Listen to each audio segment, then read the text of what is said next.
And welcome to this edition of My Life. Fintech's look into the lives of CEOs and leaders in our community to look at how COVID had impacted them and just what they think about the global pandemic that we are all facing today. I have with me today the former Managing Director, CEO of Enable and the current head of Sarvodaya Institute of Higher Learning, Peter D. Almeida. Good morning to you, sir. Good morning, Leelanga. It's a pleasure to be here with you. It's a pleasure to have you on our show. Thanks so much for taking the time. Let's just get straight into the questions. The global pandemic that the world is facing today, it's caused an incredible upheaval of everybody's norm.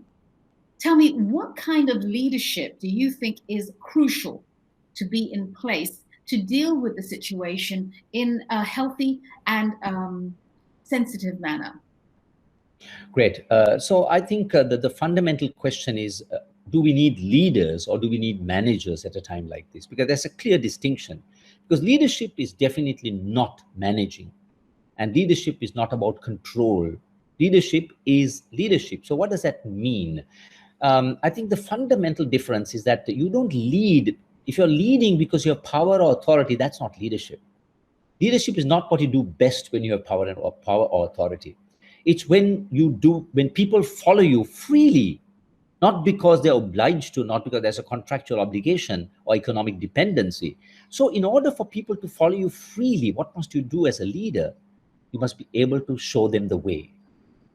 And to show them the way necessarily means you need to inspire them.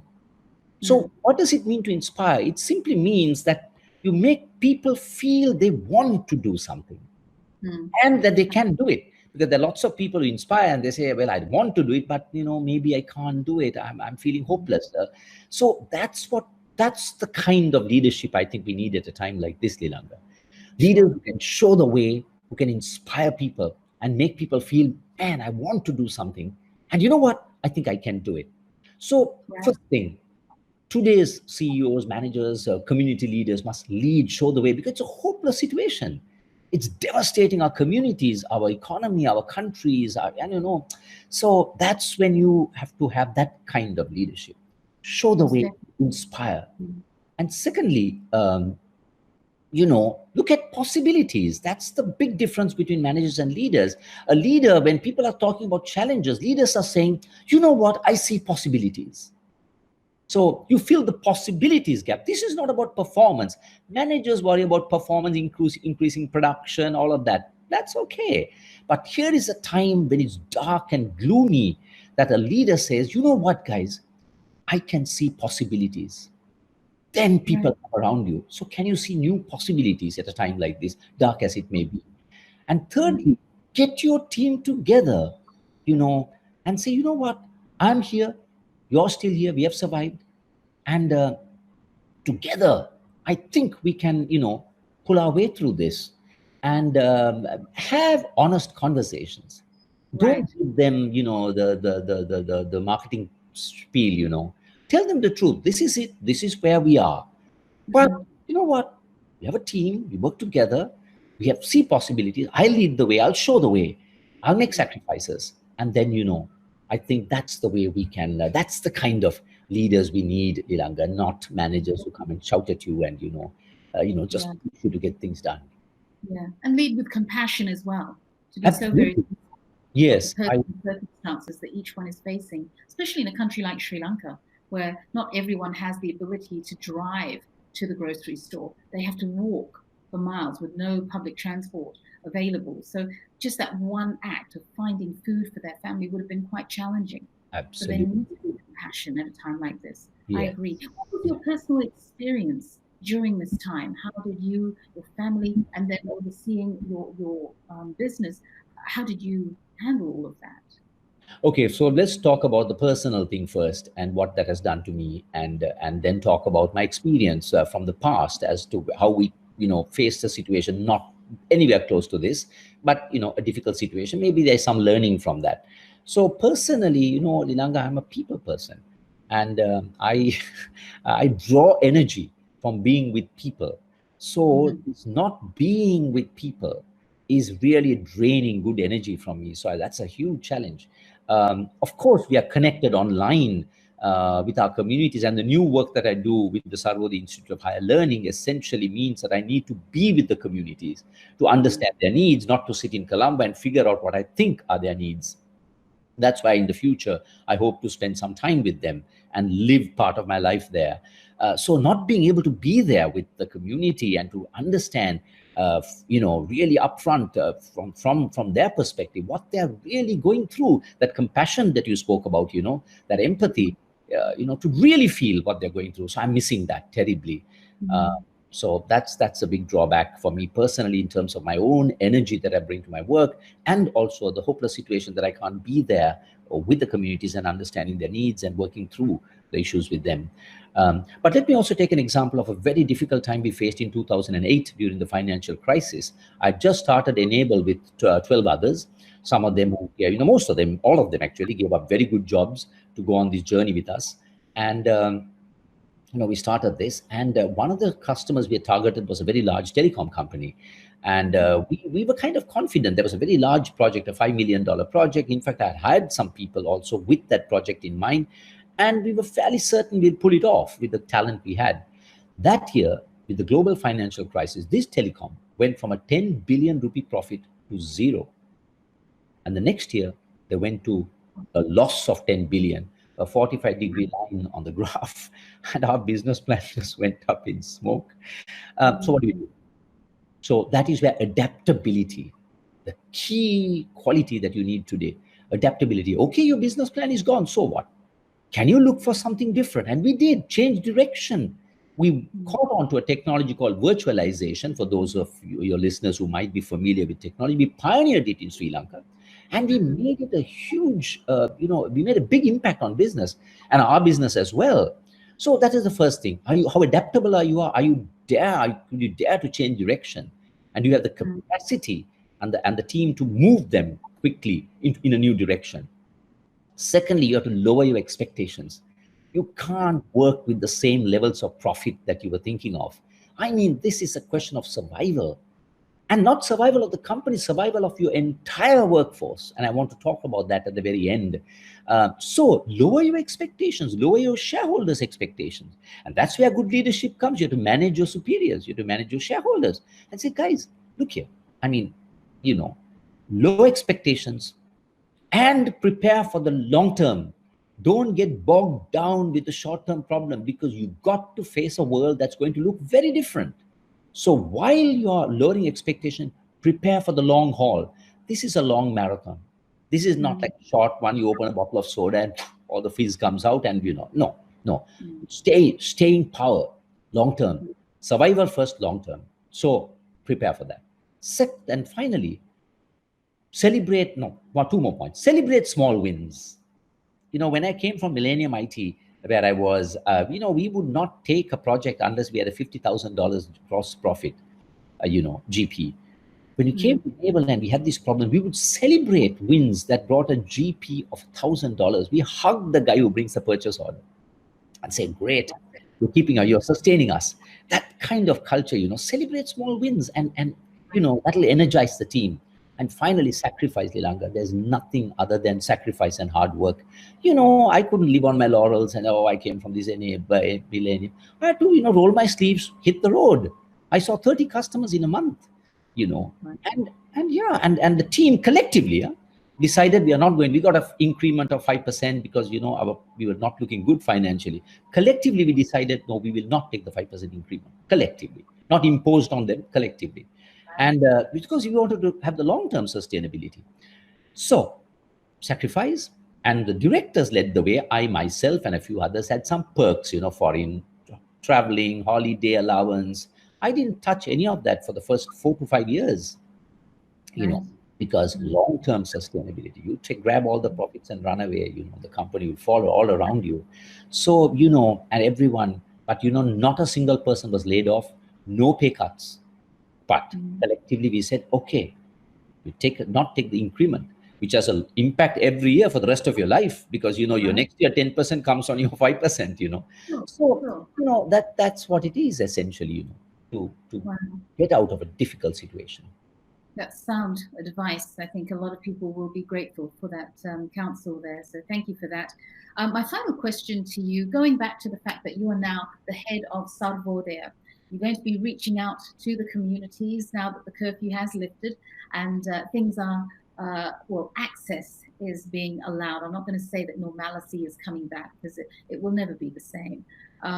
Tell me, how important do you think it is to integrate technology into those outer, the small villages, the areas that might have felt slightly cut off during this crisis, Right. just because they didn't have the ability to communicate Right. via online services. How important do you think it is to ensure that development includes that very obviously important sector? Great question, Lianga. Now, right now, we are facing this problem. You see, we are having a discussion within Sarvodaya as to how to reimagine our purpose. That started long before COVID because we, 60-year organization, 62 years. And it's very important that you pull back and see, where are we today? Are we living up to the ideals that the movement was founded on? Have we floundered? Have we lost our way? So we are going through this discussion, and we had the communities represented at the discussion. This is not something that's done at the executive level. We had the community leaders with us. Now what? They're gone. We can't connect with them. You see, some of them have very poor connectivity. So this technology can also be a problem. It can even exacerbate the divisions within society, inequality, technology inequality. So they don't have access. We are trying to provide access. My worry and fear is that their voices may not be heard when we're having this important conversation. Right. How can we talk about a movement when the people who are affected, whom the movement serves, their voices are not heard in our boardrooms, in our conversations? So that's a huge problem. So we are trying our best to see how can we get them connected, how can we get them used to the technology. And you can't simply transfer your face-to-face meetings to an online meeting. That's not the way it works because the experience is different. I myself am getting my head around this. How do you conduct online meetings, in a way that it brings, engagement? So that's point number one. Secondly, talking about technology, we need data to work in the communities. Now, in all of our rural communities, we have a very fine system of administration called the Grama Niladari, a village official literal translation. There must be a different word for them, a technical term in English, but Grama Niladari. And there are also medical officers, there are economic development officers, and so on. So there are 5 key government officers in each of these villages. They all have very good data, but this data is not available to us digitally. So particularly at a time like this, how do you target your welfare? And they have this information. They know what the families that are poor, that are daily wage earners, who are the sick, the elderly, newborn babies, who don't have nourishment. All this information is there at a village level. Now, if you can get this thing digitally organized, then we can target our efforts much better. I mean, recently there was this 5,000 rupee distribution of welfare. It was chaotic, and even the officials are admitting that we were just not prepared for this. So data becomes absolutely essential, and that's one of the things I want to do when I go to the communities. I want to see whether I can organize the data digitally so that our efforts are better directed, and the outcomes are also, I think, much more impactful. And on my last point before you leave, Lilanga, we have 2 minutes more, is about what does it take at a time like this? Technology alone might not cut it, because it's only an enabler. I think the important point I am learning is through this crisis, we need to connect back with humanity. I mean, that is what it's all about, isn't it? I mean, look at the 5 companies that were interviewed recently. They are top brands in Sri Lanka. 5 of their CEOs were interviewed, and the interviewer, the moderator, asked them the question: if there's one thing the government can do for you, what will that be? And without exception, sadly but not surprisingly, every one of them said, flexibility in labor laws. What does that mean? Let me fire my people and let go of them at will. I mean, Is that what a leader can think of? The first option. Take my mother. I come from a family of 11 children. And my father died when I was 4. There were 10. My elder sister was married. There was my mother, 11. My grandmother, 12. And 2 of my cousins. My father was a very generous man. Their family was in bad way. They brought them home. He dropped dead. There was no income. And my mother took leadership. She never felt that anybody has to be thrown out of the house.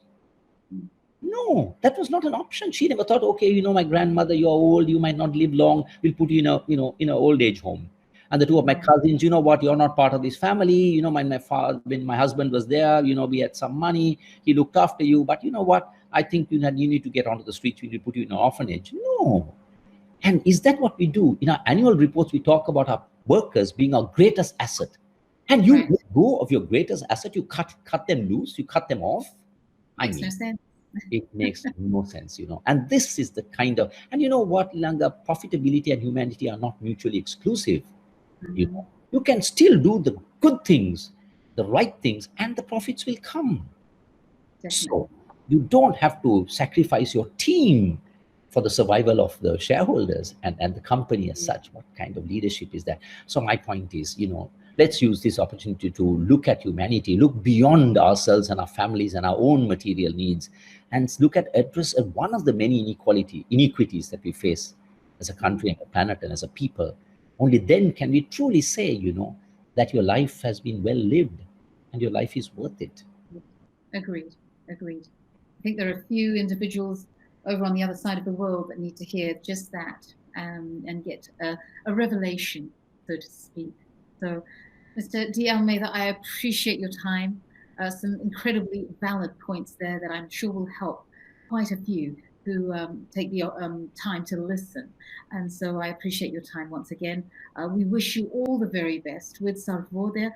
It's a powerful work that you're doing, and I see why you've been positioned where you are. I think there will be some grateful hearts in a very short time because of your work. So we wish you all the very best, and let's touch base in about 6 months and just let us know the progress that you have made and how wonderful it's looking, how hopeful things are looking at that point. Thank you for your very time. much. And thank you, Leelanga, for this opportunity to share some thoughts with the audience. Thank you so much. It's a pleasure. Thank you. Thank you. Thank you.